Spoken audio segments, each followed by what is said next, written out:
Good evening and welcome back to the Rory Talks Football channel, your daily Arsenal news updates, debates and my opinions. If you are new to the channel, please do subscribe.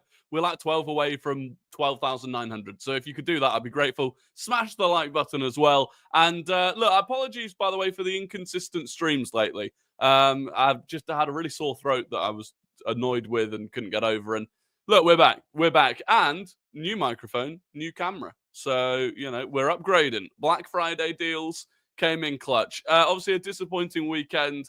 We're going to talk about it, hopefully with a bit of positivity at least. And it's good to see you all. Junior Films, Hyper, Nid, Vivi, Vlad, El Minister, Emilio, Yo, Ross Lawman, Ryan, Wobberjog, Hannah, Oslo Guna, Matthew, Reese, Leo, Tom, Ryan, Gunnar, Kian.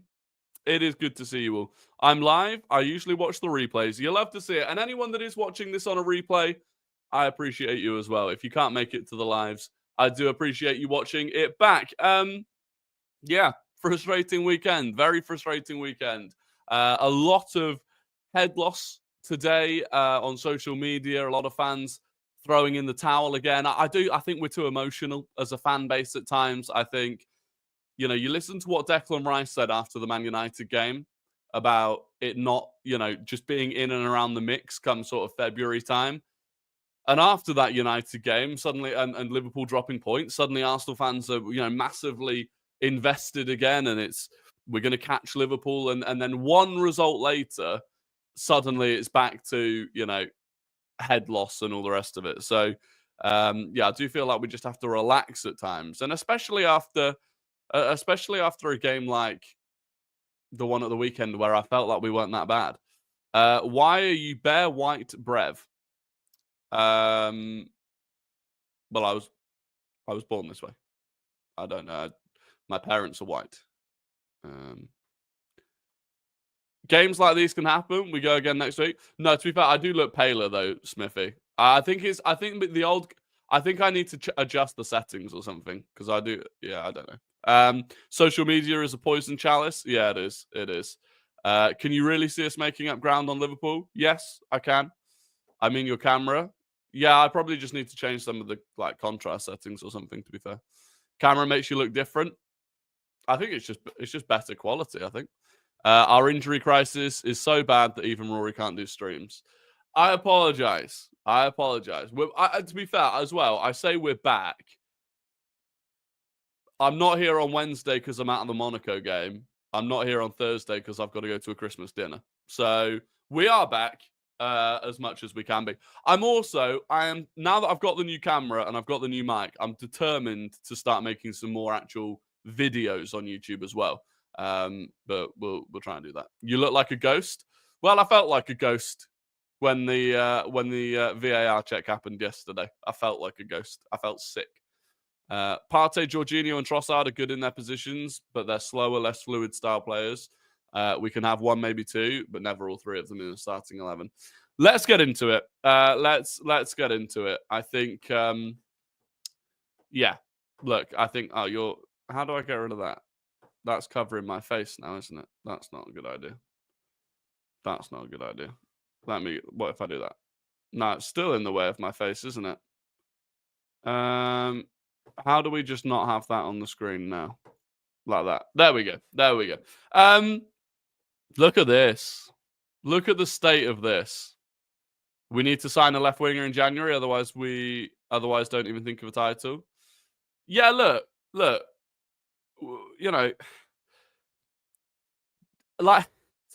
I just don't think it went that badly wrong yesterday. This game, 9 times out of 10, you win the game. It's as simple as that. 9 times out of 10, you win this game. We completely dominated them. Opening 10 minutes. They get a goal out of nowhere. Couple of mistakes in there. I know, Kivior's got a lot of the blame. I think Saliba can actually do better.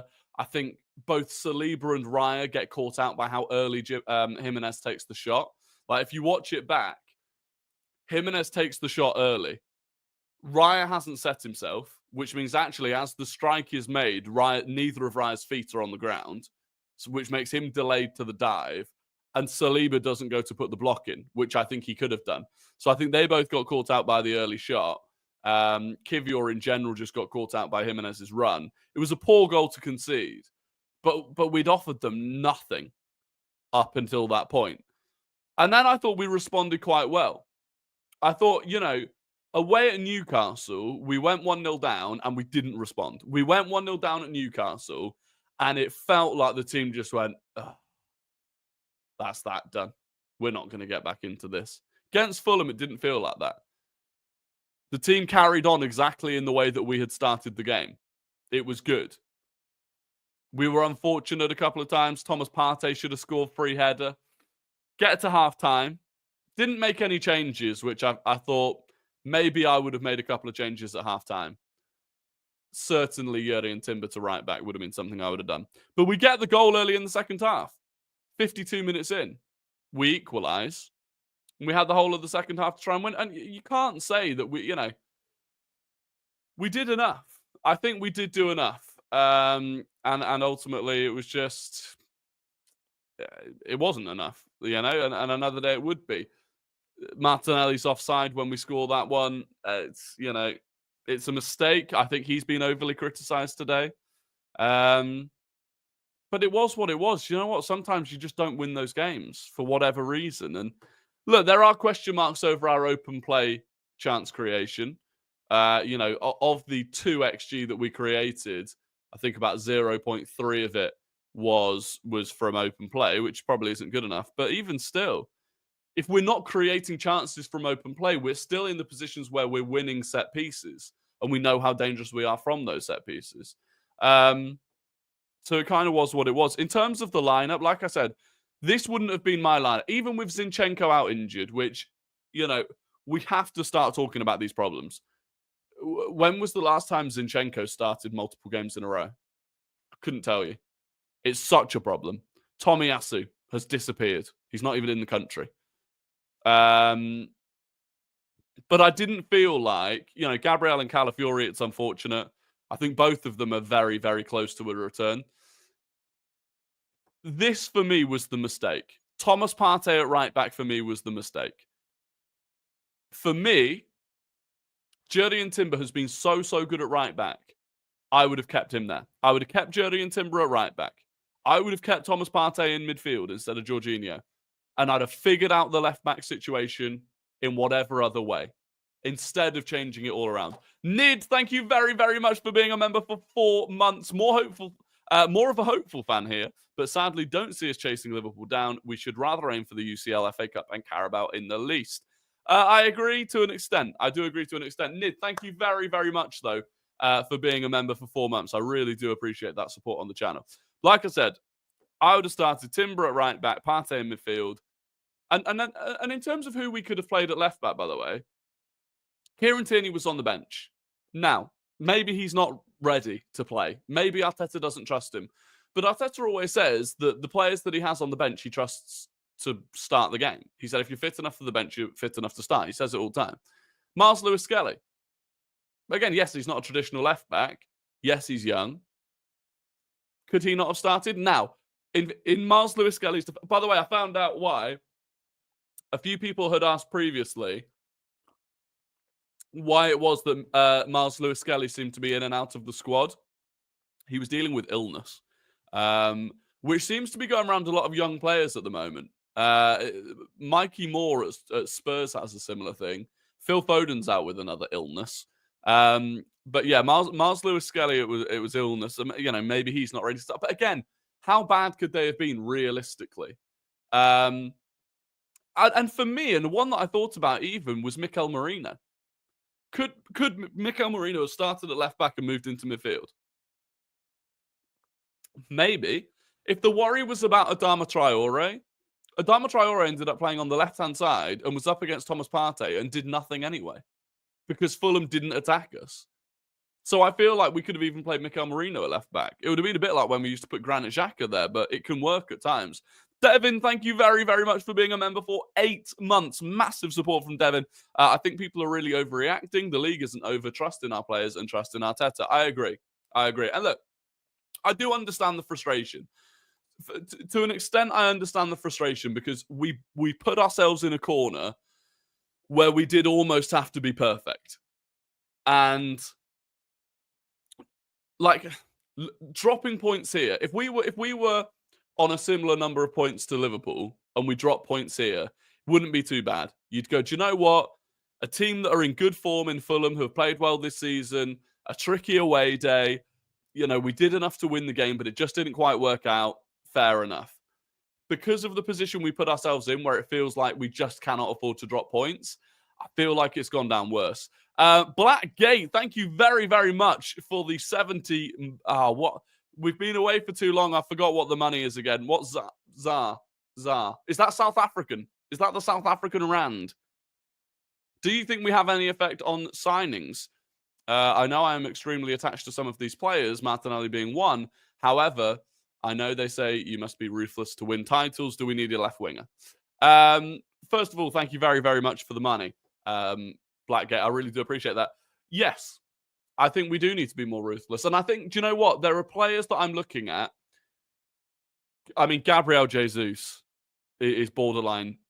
Yeah, I don't want to say disgraceful. I think that's a bit too far, but really problematic, Gabriel Jesus at the moment. Martinelli is struggling, though I still have faith in him. Trossard just can't start games. We do have to be more ruthless. And I think a great example of that is Eddie Nketiah. And what I mean by that is there were still people in the fan base that thought Eddie Nketiah was a good enough backup. That, you know, it's fine. We can bring Eddie in for a game or two here or there. Eddie Nketiah has not scored in his first 10 games for Crystal Palace. He's quite quickly become a bench option for Crystal Palace. He's not scored in 27 Premier League games in total now. But he was still a player that we were kind of willing to hold on to because, you know, it's tail end and this, that, and the other. I do think we need to be more ruthless. I think Martinelli. I do think Martinelli is getting too much abuse today for yesterday's performance. More abuse than he deserves. But I do think questions have to be asked of Martinelli at this point as well, because up until the cross for the goal that got ruled out, every time the ball got to him, head down, run at a player. It's tough at the moment. Do you think Calafiori is turning injury prone? No, I don't. I think Calafiori played all but 2 games for Bologna last season. Calafiori missed three days in total last season. Calafiori missed.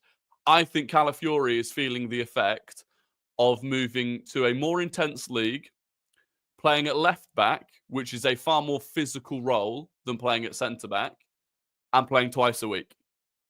At Bologna last season, because they weren't in Europe, wasn't playing twice a week, playing at centre back in a relatively slow league. It's very different. And I think that's what's causing problems. Now, for me, that's on Arteta. That is on Arteta to manage him better. When Calafiori comes back, don't just throw him in and start him in 3 games in a row in the space of 7 days. Now, part of that is on Zinchenko and Tomiyasu. Because if these players are fit, you're not relying on Calafiori every time. But I think Calafiori has been overused, and you end up getting into a cycle. And Man City are in this cycle at the moment. Man City are massively in this cycle where they have a very small squad. They've got a lot of injuries. When players come back from injury, they have to go straight back into the team. The players that aren't getting injured are knackered because they're having to play every minute. And you get into a cycle where you can't get out of it. Now, it's unlucky for Arteta. Like Ross says, with Tommy White and Zinchenko all injured as well, it's very difficult.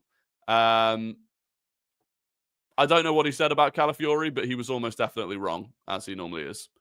Fabio Vieira, my baller is cooking now. Talk now, you clown. Good. Grand. Expose your idiocy on my channel some more.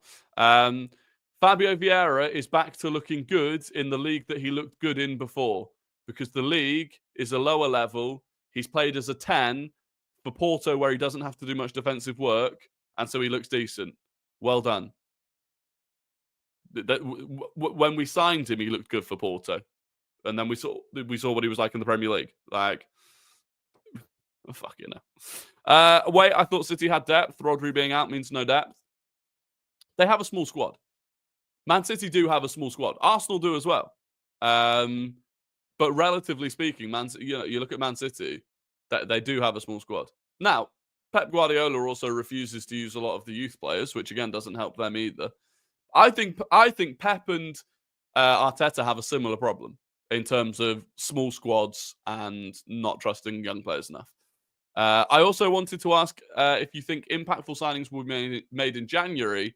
To my understanding, we find it difficult. Sorry if off topic. No worries, Blackgate. Thank you very, very much for another 35 South African rand. I think we might make 1 or 2 in January if we move 1 or 2 on. If Jesus leaves, if Tomiyasu leaves, if Kieran Tierney leaves, we'll have to make signings for numbers as much as anything else. It's a very difficult window to operate in. We won't make any major signings. They will be squad signings. But yeah, I think it could happen. It could happen. What combination of players to sign would you want? Kudus, Cunha, and Semenyo, or Kudus and Gyökeres? Kudus and Gyökeres. If you could get both of them, then you've got the striker and the left winger. I think that's what I would go for. When do we play Monaco? Wednesday night, 8 p.m. 8 p.m. Wednesday night. We did a great job of selling last summer. We need to sell Jesus, Cini, and Tommy to start with this summer. We need to bring in better replacements for all three, and we also need a striker to share with Kai. Yeah, I agree with all of that. We've got a lot of work to do. You're looking at the squad now. Partey's going to be out of contract. I don't think we'll give him a new one, even though we've talked about it. Jorginho's out of contract. Tierney's going. Tomiyasu should go. Kivior will go. Jesus will go. Zinchenko should go. Trossard, I could see leaving within the next year. Yeah, that's 8 players straight off the bat that you're talking about leaving. So a lot of work to do. It's a lot of work to do in the transfer window. Raheem Sterling. What was the point in Raheem Sterling, by the way? What was the point in Raheem Sterling? May as well pay me 100 grand a week. At this point, why are we paying him 100 grand a week? Pointless, absolutely pointless. On Kai Havertz, I think Kai Havertz has been run into the ground. Now the game, and this is the thing, and you know when people, and we've had it in here before, where people have said, when I've said I want Gyökeres, people go, what about Kai Havertz? This, in a nutshell, is the problem. If you don't have someone else, Kai Havertz is run into the ground. He's playing every minute for us. He's playing every minute for Germany. Games like the Fulham game, I genuinely just don't think suited him. But you cannot go and bring in Jesus because he's awful at the moment. And he doesn't seem interested. Jesus just doesn't even seem interested at the moment. So, yeah, I think we've got a problem there as well. Panic buy. Last summer window was a disgrace. Took a bit of time to realise, but our squad is not good enough. I think the squad...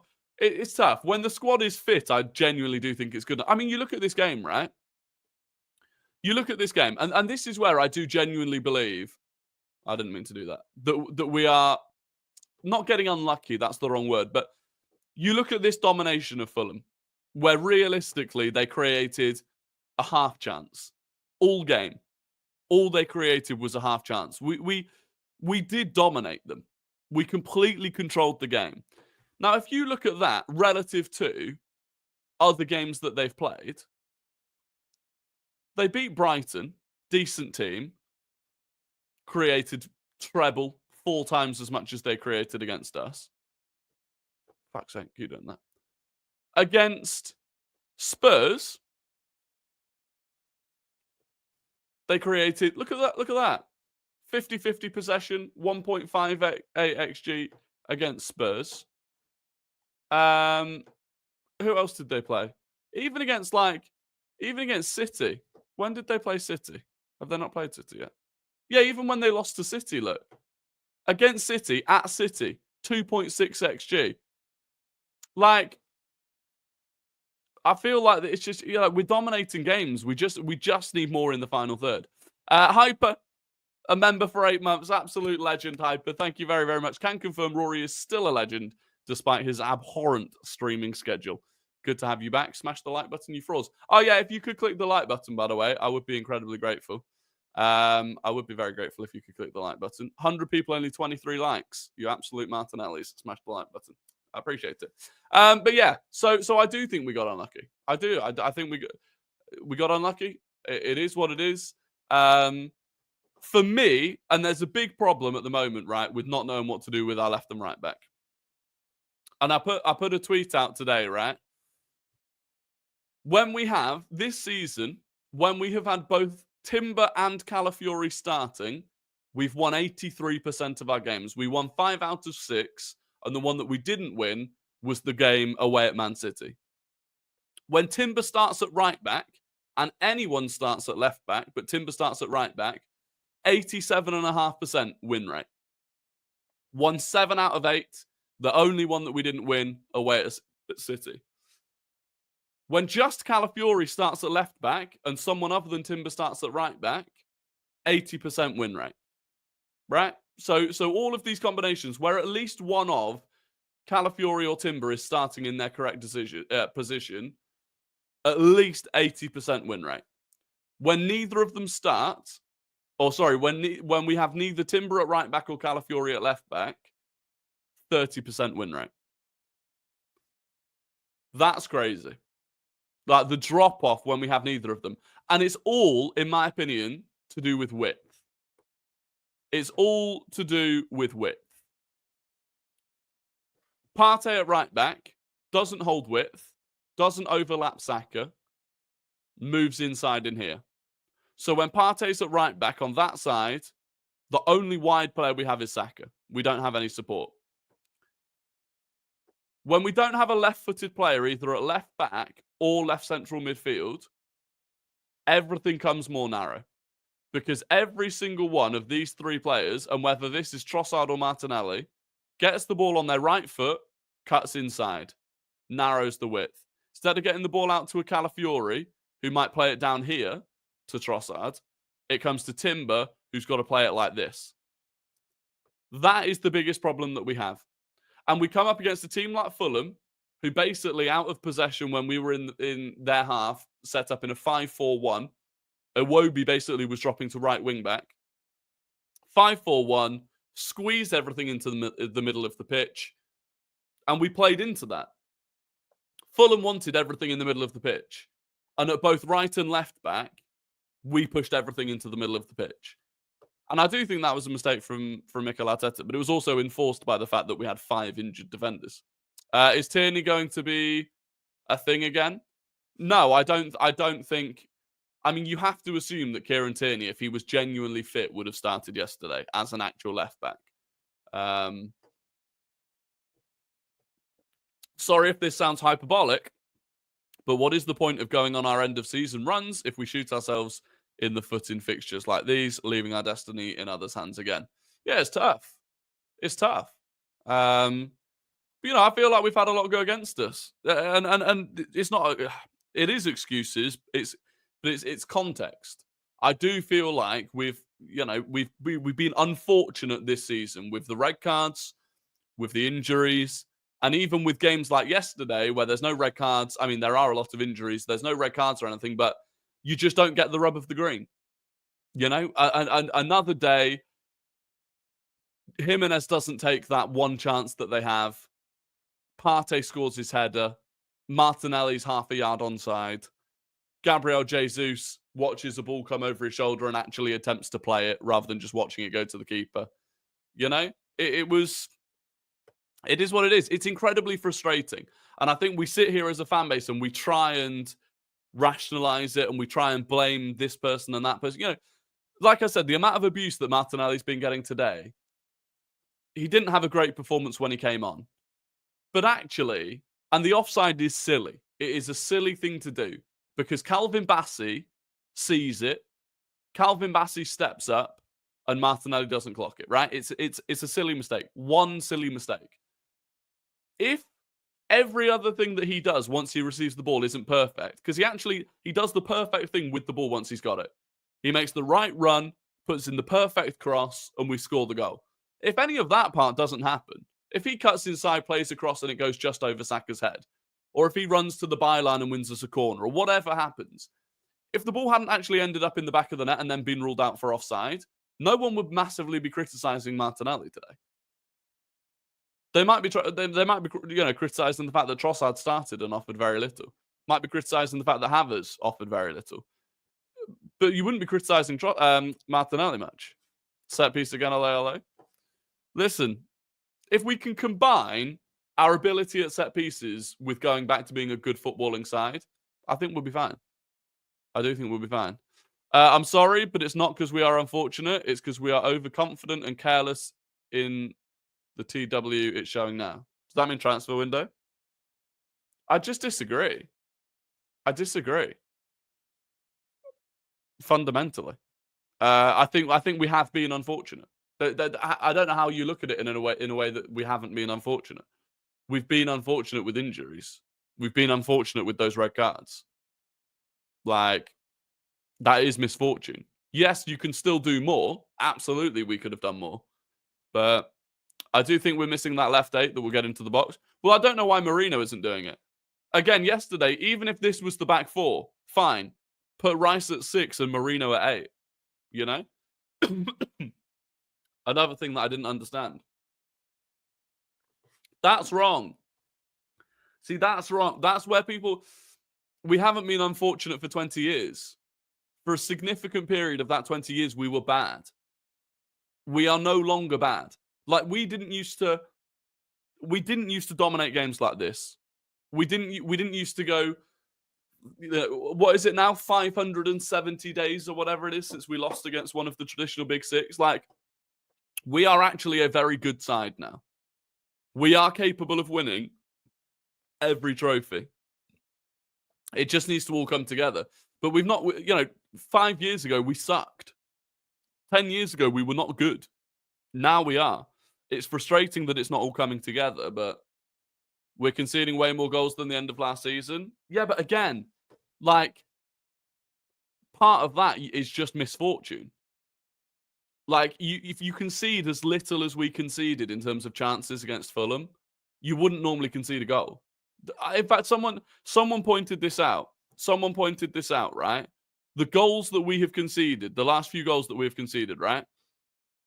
The goal we conceded yesterday, the Raul Jimenez goal, don't know if it will show it, annoyingly.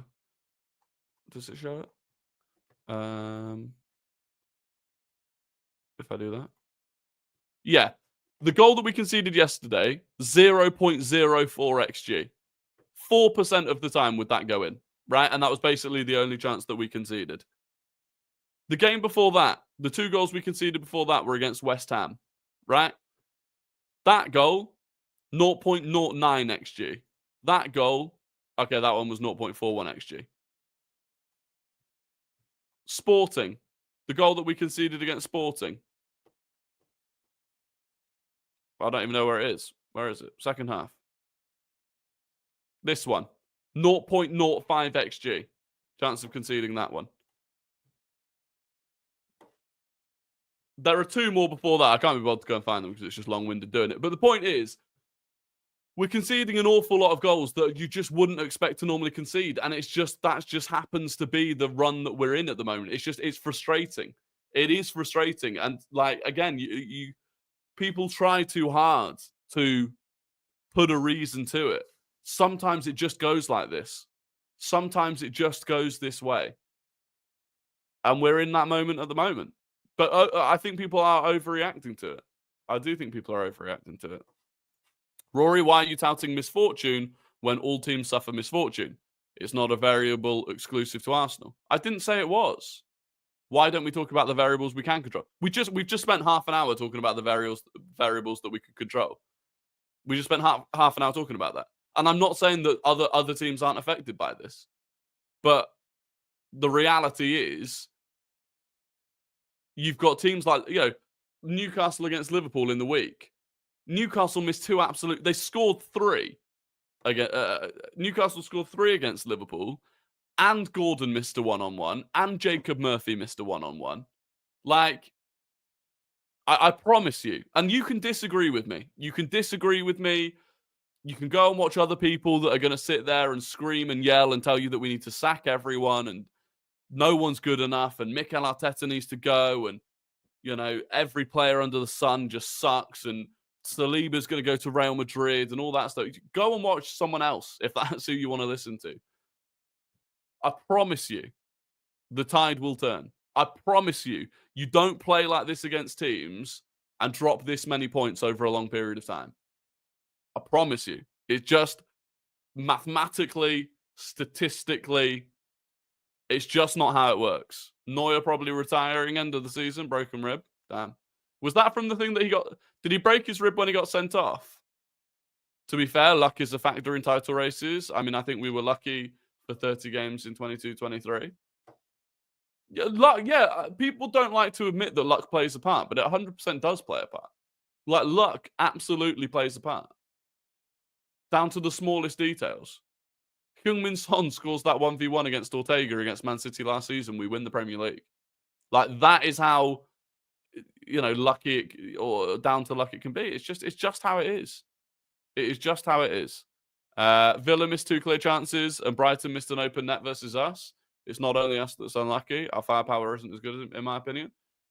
Yeah, 100%. But I'm talking about right now. Earlier, we're playing better now than we were at the start of the season. But that's almost a point in itself. Like, people weren't worried when we beat Aston Villa 2-0. But we played far better against Fulham than we did against Aston Villa. And we drew the game. That's just how it is. Reckon Liverpool still drops 10 to 12 points easy, but can we go on a run? It's going to be very difficult. It's going to be very difficult. And, you know, to an extent, I do agree with, look, the Champions League is a massive opportunity for us. The Champions League this season, I look at it, there's not a single team in the Champions League that I don't think we can beat over 2 legs. We've shown this season, with 11 men against Man City, we were the better team. Against Liverpool, even despite our injuries, we were the better team. Against Inter Milan, away, loads of injuries, we were probably the better team. Certainly not deserving of a loss. Yes, you make your own luck, but there are also things that are out of your control. Like, you do make your own luck. You can do more to win games. You can do more to take luck out of the equation. But the fact is, sometimes luck is involved. I do think we can go on a massive run again. I think we can as well. A lot of our tougher fixtures are at home and in the second half of the season. Need some luck with injuries, though. Yeah. Look, if we can have, you know, a decent spell of fitness apart from anything else, it will give us some sort of chance. Inter didn't have half the starters either. Yeah, no, the Inter one. I mean, look, I thought 0-0 would have been a fair result in that game. So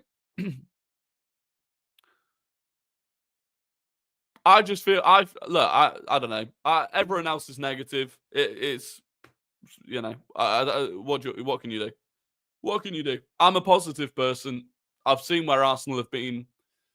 I know where we've come from, and I trust the process. So it is what it is.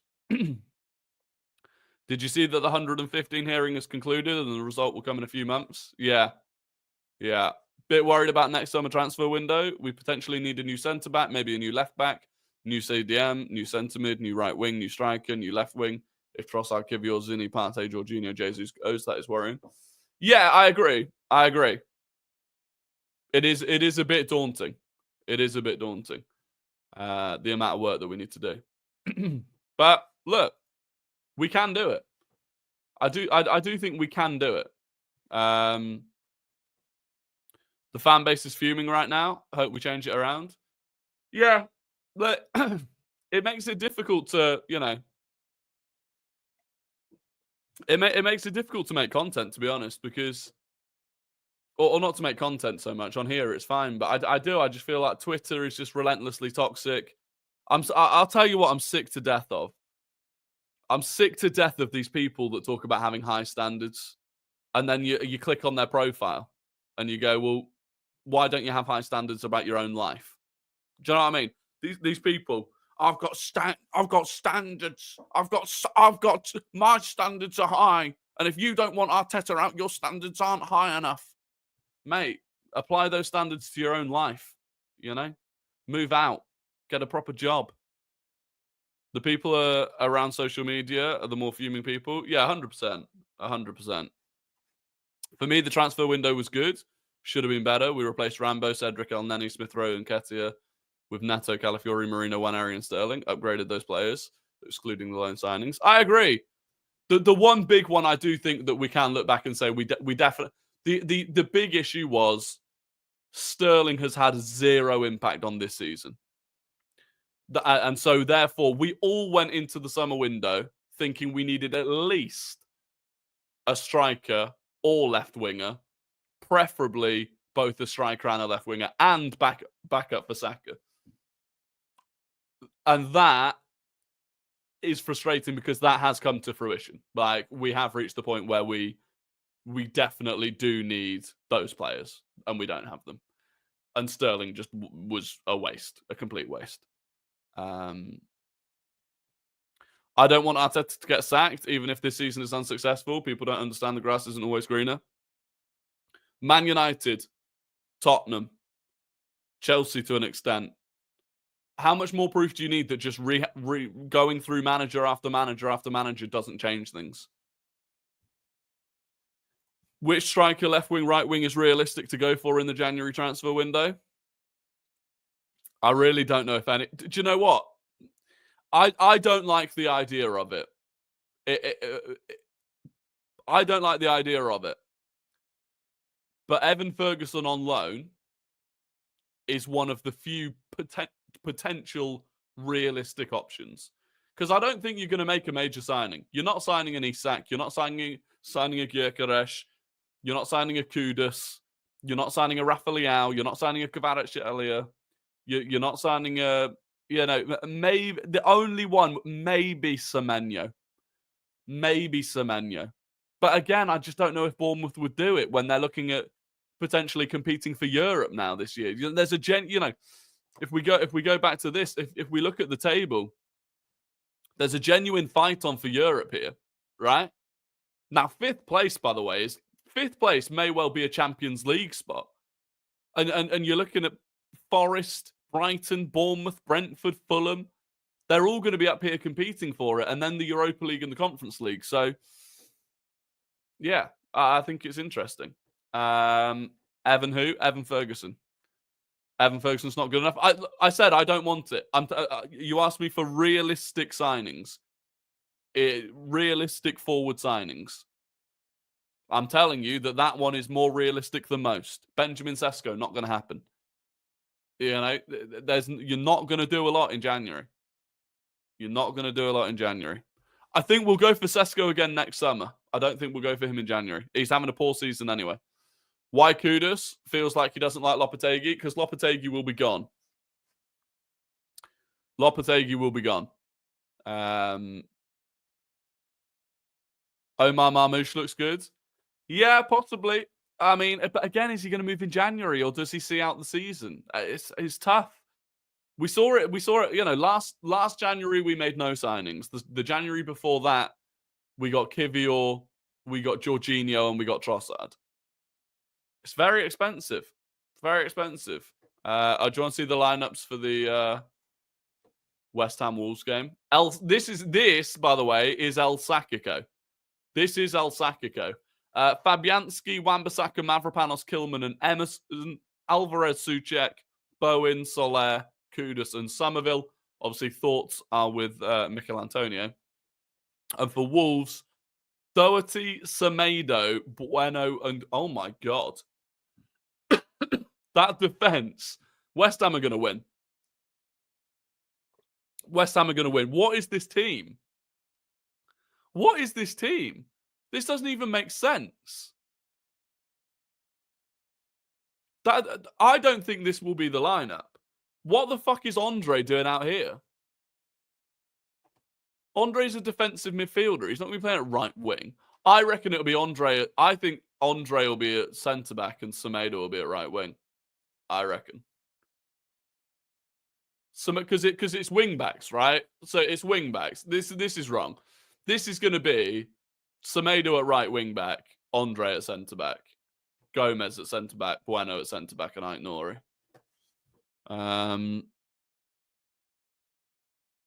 One of the defences that have existed. Yeah, I still think West Ham are going to win, though. I still think West Ham are going to win.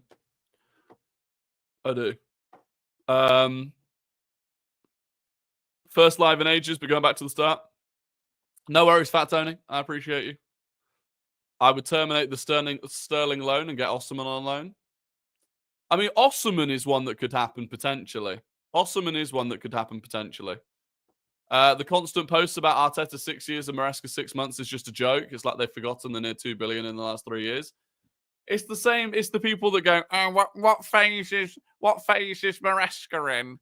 What phase is Arne Slot in? They're in the phase where Maresca inherited a £2 billion squad, and Arne Slot inherited an elite squad full of elite players. Would Maresca be competing for the title with Mustafi and Socrates? No. Would Arne Slot be competing for the title with Mustafi and Socrates? No. That's the reality. It's mental that people compare it. Arteta had to rebuild the entire squad.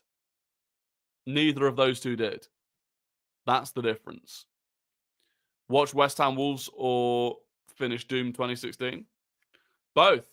One on one screen, one on the other. You'll have to see it. Cunha alone scores 2 goals. Yeah, possibly. It should be a good game. I reckon. Oh no! Look, they've changed this now. I still don't think that's right. Anyway, I mean, they've changed this to. I don't. Who runs this bloody website? Oh wait, you can't even see it. Look at what they've changed it to now. Now they've gone Lamina at right back, Doherty at right wing, Aït-Nouri at left wing, and Semedo at left back. Whoever's running this hasn't got a clue what they're bloody doing. Let me run it. They've also changed this. Now they reckon Bowen's going to be up front and Somerville will be on the wing. God knows what's going on.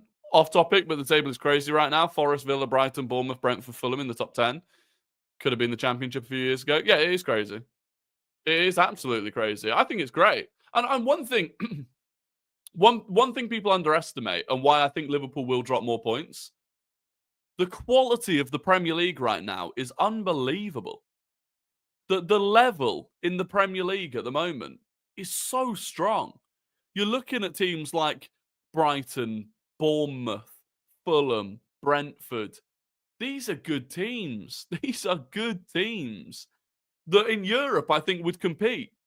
Yeah, you look at what Villa have been doing in the Champions League, and yet in the Premier League, they've been about as good as Fulham or Bournemouth or Brentford. If we're really desperate, we can pay the extra 20 million for Gyökeres in January. We could do. I don't think we will, but could we not sign Sesko in January with his release clause? Yeah, but I think the whole idea was he wanted another season at Leipzig. I mean, he's not even been good this season. That's the worrying thing. Sesko's not even had a good season. Yeah, Brentford at home. We've got to play Brentford at home in less than a month. By the way, if you want a ticket for the Monaco game, there are loads of tickets on the ticket exchange. The Monaco Champions League game. The problem is they're so expensive again. Like, literally, I've got a bog standard ticket behind the goal. Upper tier behind the goal. 60 quid for the Monaco. And I know it's Champions League, but people just aren't paying it. There are so many tickets on the exchange today. It's crazy. The G-Tech is scarier than the Etihad or Old Trafford right now. It is. It actually is. Nid, thank you very, very much for the 200. Is this one rupees? Sorry, Rory, but similar people on your Discord. Sack, Arteta, this, that. Who we bring in, which 5-star manager is ready and available for the Arsenal job, becoming United, and that we laugh at, yeah, there's a few people in the Discord that I don't know. To be honest, I update people in the Discord, but other than that, it's I don't know why they're in the Discord. Truthfully, I don't know why they're in the Discord. Carter, good to see you. You are late. Why did we not sign anyone in the summer? Where did the war chest go? Do you have any ideas? I don't know. I don't know the answer to that. I don't think there was a war chest. I think the war chest was made up by the Athletic. That's my honest opinion. I think it happens a lot. I think it happens a lot that we got to the end of January. We were disappointed that we didn't sign anyone, and I think the club puts it out to places like the Athletic. The club puts it out, and they go, yeah, we're going to spend a lot of money in the summer, and then that gets reported on, and so you're annoyed at the end of January that you've not made any improvements, and then you go, oh, it's all right. It's all right. In the summer, we've got a war chest. In the summer, we're going to spend big, and we don't. It's happened a lot at Man City recently. Man City, they keep saying they've got 300 million to spend and they're going to buy this, that, and the other. And they don't. They don't. Where's the mystery German? Yeah, exactly. Where is the mystery German? Newcastle would rather lock Isak in a basement than sell to us. Isak will move. Alexander Isak will move. And I would like it to be to Arsenal. And I was saying this, I am for nearly a year now, we've been captaining the Victor Gyökeres steam train. And I am still captaining the Victor Gyökeres steam train. However, my worry is that we only sign one big attacking player. We only drop big money on one attacking player. And right now, I think that has to be Isak over Gyökeres. And the reason is that it helps somewhat fix our left-hand side as well. Isak can play off the left. Now, the worry I would have about doing that, but I do think we have to do it because you can play Isak and Havertz far more easily than you can play Gyökeres and Havertz. The issue I'd have with it is Arsenal sign Isak. We go, he can play off the left. We start playing him on the left. He's decent. And then we don't go and sign someone to play off the left. And we end up just with Isak off the left and Havertz up top and no other options. That's the worry I have. That's the worry I have. And I think we'd end up wasting Isak a little bit by not playing him up front. But we'll see. My problem, even as a Swede, is that he's too injury prone. He is very injury prone. That is a concern, especially when you look at players that aren't injury prone come to Arsenal and become injury prone. You are right. You are right. That is a worry. Knowing Arteta, Isak will end up taking Raya's position. Come on, Rory. The real reason we sign Isak is to piss off every one of those Geordie bastards. Well, look, he's going to go somewhere. There's no way Isak stays at Newcastle. Like, he's given them too much time already. I mean, where are they in the league now? Look at them. They're 12th. They're not going to get Champions League football, and he's a Champions League level player. He's given them too much time already. And they need to buy to sell. Sell to buy, rather. So, yeah. He will leave. It's just about whether or not he leaves to us. Anyway, it is now time for Guess the Non-Gooner. I'm going to give you the entire career path of a player who does not and has not played for Arsenal. And you have to guess who that player is in the chat. First person to get it right wins the immense pride and respect of the Rory Talks Football community. So get your fingers on your keyboards because we are starting now. This player started their career at Belgrano. They started their career at Belgrano. They moved to Genoa. They then moved to Juventus. They then went on loan to Genoa. They then went on loan to Atalanta. They then moved permanently to Atalanta. They then went on loan to Tottenham Hotspur. They then moved permanently to Tottenham Hotspur. So Belgrano, Genoa, Juventus, Genoa on loan, Atalanta on loan, Atalanta permanently, Spurs on loan, Spurs permanently. And the winner is James Selder. James Selder has got very good at this, by the way. James Selder has got very, very good at this. He wins it. Cole Palmer is second. Good to see you, Cole. VV Vlad is third. A for Arsenal's fourth. And Nid is fifth. The reason he was about... Did you see what Romero said? Let me read this out. This is what Christian Romero came out and said, right? This is crazy, by the way. He was asked whether... This was after the game yesterday. He was asked on whether Tottenham are falling behind their rivals due to a lack of investment. He said, "The truth is, I would say no comment, but Man City competes every year. You see how Liverpool strengthens its squad. Chelsea strengthen their squad. If one doesn't do well, they strengthen again. And now they're seeing the results. Those are things to imitate.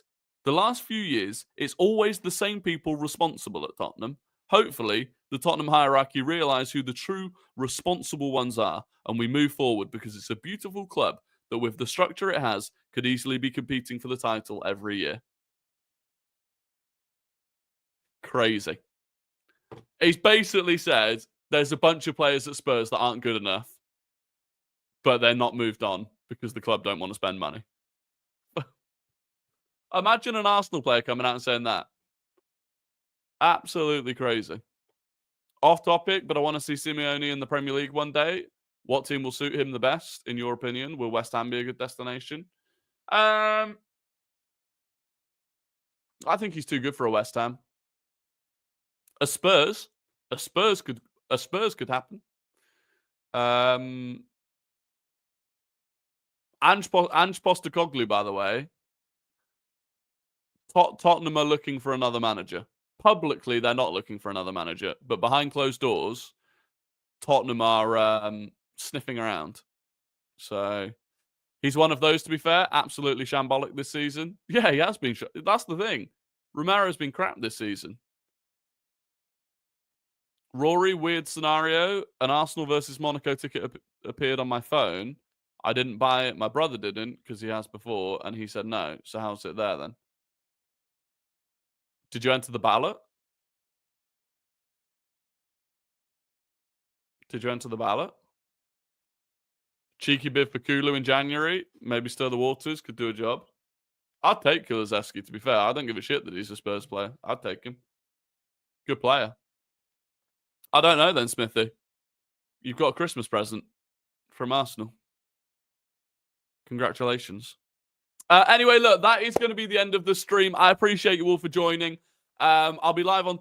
Where will I be live on Twitch? It's 50-50. I kind of want to make a YouTube video. So I don't know if I'll be live on Twitch or not. But I also do want to play the new Fortnite, or the old Fortnite. So I'll be live on Twitch. If you're not already subscribed, please do subscribe. Click the like button if you haven't done already. And I'll be on Twitch later. It's not a 50-50. It's a certain. I'll be there. I'll see you there. And I'll see you all tomorrow if you're not on Twitch. And until then, have a fantastic evening and goodbye.